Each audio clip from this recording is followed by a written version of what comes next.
Адские сказки, часть 2. Всех приветствую на своем канале. Сегодня мы с вами познакомимся с такими датскими сказками, как «Справедливый огородник», «Лиса и медведь», «Соловей и ворона». Будет интересно, подписывайтесь на канал, давайте начинать. Датские сказки. «Справедливый огородник». В очень давние времена недалеко от города жил бедный огородник. Был у него небольшой участок земли, на котором, кроме дынь, ничего не росло. Весной огородник засевал свой огород, а осенью отвозил на базар огромные, сладкие как мед дыни. Тем и жила его семья, жена и 2 сына-подростка. Было у него и нехитрое хозяйство – лошадь, коровенка да 2 быка. Так и жил бедный огородник вот уже много лет, не богато и не бедно. Никто не завидовал его богатству, и никто не упрекал его за бедность. Но однажды на голову огородника свалилась беда. Собрал огородник часть дынь с огорода, нагрузил на свою арбу и поехал в город продавать. Ехал он и думал о том, как на вырученные деньги купит детям новые бешметы, чарыки, папахи, а жене чадру. Ехал и думал о том, что нужно для лошади купить новую упряжку. Ехал и думал, о многом еще думал огородник и не заметил, когда ехал до города. Въехал он в огромные чугунные ворота и приехал на базар. А на базаре чего только нет. Какие груши, каждая размером с твою голову, какие арбузы, дыни, даже на подносе самого великана Миши и то не поместятся. В общем, не буду морочить вам голову, а скажу одно. Представьте себе все это и будете сыты. Так вот, приехал огородник на базар, разложил свои дыни и стал кричать: «Подходи, народ, покупай, народ, пах-пах, какие дыни, наполовину сахар, наполовину мед». Но никто к нему не подходил. «Подходи, народ, покупай, народ», продолжал кричать огородник. «Какая цена?» – спросила старушка в лохмотьях. «2 монеты», – ответил огородник. «На какой глаза твои остановились, то и бери». «В кармане не звенит», – ответила старушка. Огородник принялся снова зазывать народ. Подошли к нему 3 мужчин, выбрали по 2 дыни и ушли. «Эй, платить нужно!» – крикнул бедный огородник, но мужчины исчезли в толпе, как снег в кипятке. Что было делать бедному огороднику? Снова стал он кричать, расхваливая свой товар. Опять подошли 3 мужчин, но не те, другие, выбрали по 2 дыни и ушли. «Эй!» – закричал огородник, «а где же деньги?» Тут женщины, торговавшие возле огородника, стали смеяться. «Дорогие мои!» – обратился к женщинам огородник, «не знаете ли вы, кто эти воры?» Женщины рассмеялись еще сильнее, как будто перед ним стоял чудак. «Конечно знаем», – ответили они. «Уже давно падишах нашего города издал приказ, что все его придворные имеют право брать бесплатно все, что им захочется. Эти люди, что забрали у тебя дыни, не воры, а придворные падишаха». «Ах, вот оно что!» – воскликнул огородник. «Что ж, тогда подходи, бедный народ, бесплатно бери. Пах-пах, какие дыни! Наполовину сахар, наполовину мед. Сам сажал, сам растил, а теперь угощаю вас. Берите, не стесняйтесь. Я такой же, как и вы, бедный, берите». Огородник не успел оглянуться, как у него не осталось ни одной дыни. Вернулся огородник домой без единой монеты и без дынь. Рассказал обо всем жене. Обрушилась на него жена с бранью, да криком ничем не поможешь. Задумал тут огородник отомстить падишаху того города. Собрал он все дыни со своего огорода и повез продавать в другой город. Отвез арбу дынь, привез хурджун денег. Потом приказал огородник жене снять со стены кинжал, винтовку, саблю, приготовить на дорогу припасов. «Что это тебе в голову взбрело? Куда ты собрался? Зачем?» «Отомстить падишаху», — ответил огородник. Тут жена упала на колени и стала просить мужа: «Платок мой к твоим ногам, ради детей не езди». «Мы горцы, на нас папахи», — сказал жене огородник. Снял со стены кинжал, винтовку, саблю, сложил хуржун, еду и вышел во двор.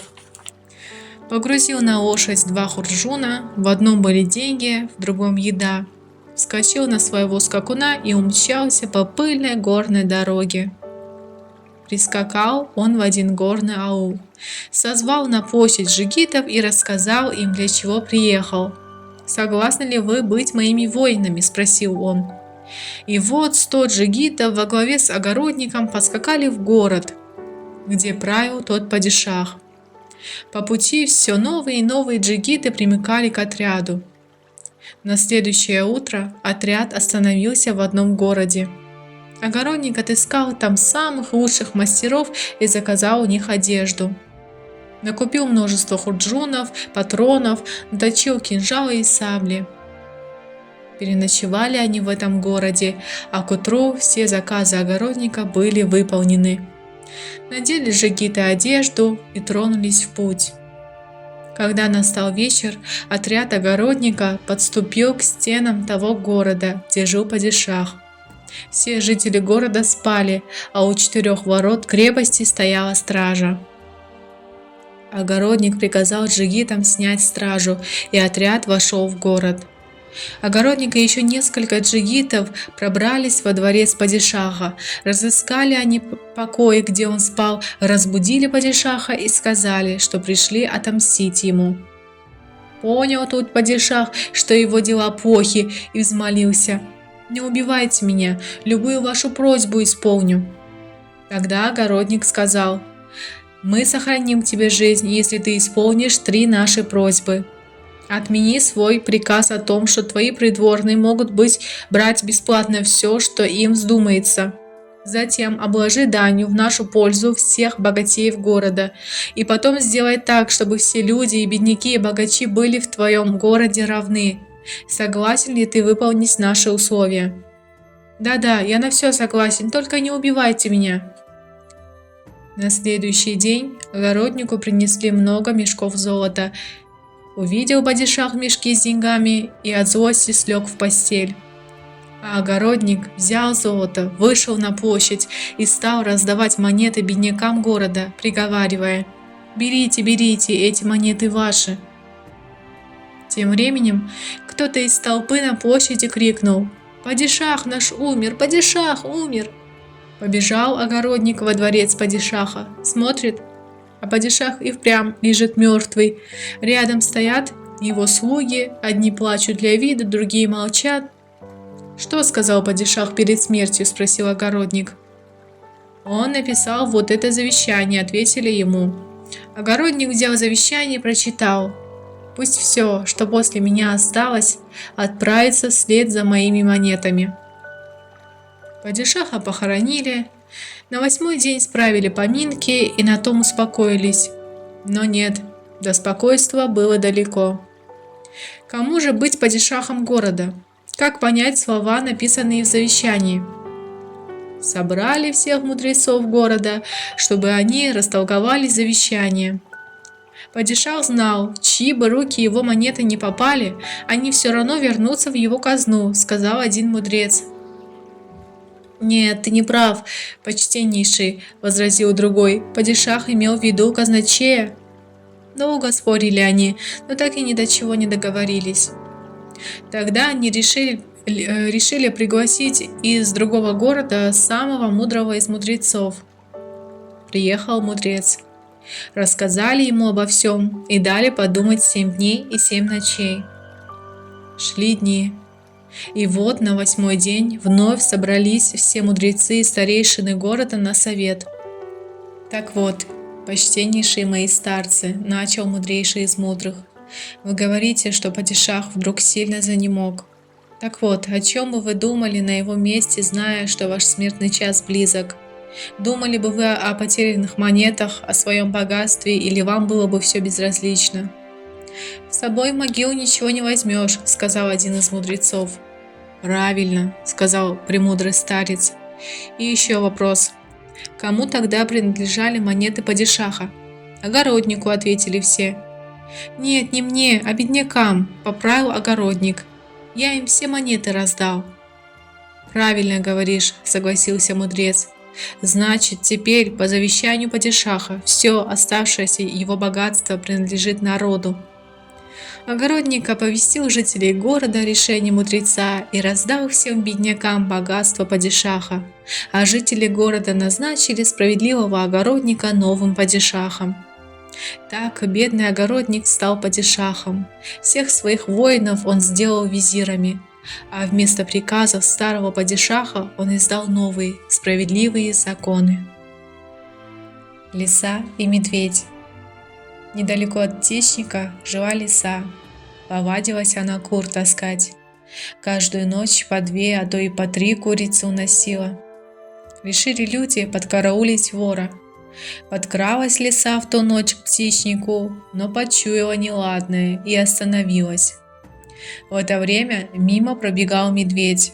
Остановила его лиса и спрашивает: «Куда, медведь, спешишь?» «На охоту вышел», — отвечает медведь. «А я уже отохотилась», — сказала лиса и стала облизывать губы. Целых 3 курицы съела. Да такие вкусные и жирные. Лиса даже причмокнула, а у медведя слюнки потекли. «Сестричка», — взмолился медведь, — «ой, как хочется курятины. Скажи, откуда ты таскаешь кур?» Лиса повела хвостом, ухмыльнулась и говорит: «Ну ладно, так уж и быть, скажу». И рассказала: «Ступай и не трусь, ни одной живой души там нет, таскай сколько хочешь». Обрадовался медведь, бежит, спотыкается, только он с пригорка спустился, бах, выстрел раздался. Струхнула лиса, бежать было собралась, но, подумав, решила узнать, в чем дело. Притаилась в кустах и видит, связали люди убитого медведя и в аул потащили. А лисе того и надо было. Вышла она из своего убежища и мигом шмыгнула в птичник. Схватила самую жирную курицу, принесла на пригорок и есть стала. Съела и призадумалась. Не лучше ли о завтрашнем дне сегодня подумать? Мало ли что может быть завтра. Утром пересчитала лиса добычу и припрятала в надежное место. Всю неделю лакомилась хитрая лиса курятиной. Ела и смеялась над глупым, доверчивым медведем. Соловей и ворона. Сидел как-то соловей на ореховом дереве и распевал свои соловьиные песни. Да так распелся, что и не заметил, как рядом с ним уселась ворона. «Эй, соловей, и не стыдно тебе передо мной петь свои глупые песни?» — крикнула ворона. Соловей не поверил своим ушам. Неужели это было сказано о нем, соловье? Страшно рассердился он и закричал: «Да чтоб тебя землей завалило! Люди не нарадуются, слушая мои песни. Меня в золотой клетке держат, самым лучшим зерном кормят. Да чтоб тебе вечно в трауре быть, как ты только, старая падаль, можешь обо мне судить? Ведь у тебя и голоса никогда не было. Да чтоб тебе радости не видеть, если я стал посмешищем для такой, как ты». «Успокойся», — отвечает ворона. «Слетаем в город и спросим у мудрецов, кто из нас лучше поет. Пусть нас рассудят, но только с условием: кто из нас проиграет, тому победитель выколет глаз». Соловей был согласен на все. Полетели они в город. Видят, лежит в луже свинья. Подлетели они к свинье и говорят: «Рассуди нас, свинья, скажи, кто из нас лучше поет?» «Конечно, ворона», — отвечает свинья. «У нее такой бас». Выколола ворона соловью глаз и улетела, довольная победой. Улетел в свой лес и соловей. Сел он на то же ореховое дерево и запел грустную песню. Услышала ворона соловья, подлетела к нему и говорит: «Эй, глупый соловей, ты ж проиграл, вот я и выколола тебе глаз. Чего ж теперь грустишь?» «Мне грустно не от того, что я остался без глаза», — отвечает соловей. «Нет, я лишь оплакиваю тот час и ту минуту, когда послушался тебя и доверил решение нашего спора свинье. А ведь свинья всегда остается свиньей». Подписывайтесь на мой канал. Тут вы можете найти интересные сказки, стихотворения, песенки, рассказы, загадки, потешки для детей и многое-многое другое. До новых встреч!